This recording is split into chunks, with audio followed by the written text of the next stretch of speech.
Falando aqui um pouco sobre negacionismo e ceticismo. Negacionismo não precisa nem falar muito, né?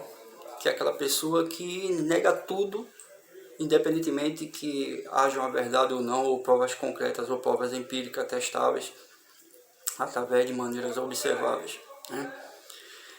E o cético é totalmente diferente, né? O ceticismo é uma corrente filosófica há 300 anos antes de Cristo, né? Segundo diz a nossa história, né?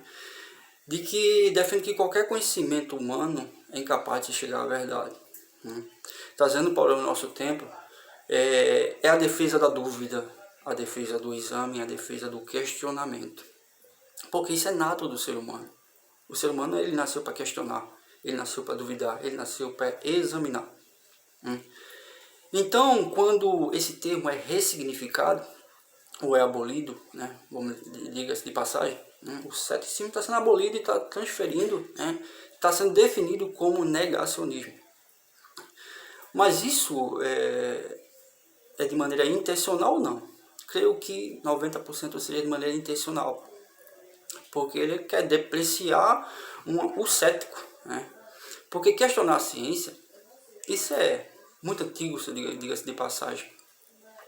Então, se uma pessoa questiona, né, mesmo se é eficaz um procedimento ou uso de algo, referindo-se à máscara, se é eficaz mesmo a vacina, isso é cético, isso é ser cético. Mas como forma para sair bem na foto, né, usando um termo bem atual para lacrar, né, aí eles usam o termo negacionismo, mas a real história é que o cara lá está sendo cético, a pessoa lá está sendo cética. Um abraço a todos e fiquem na paz.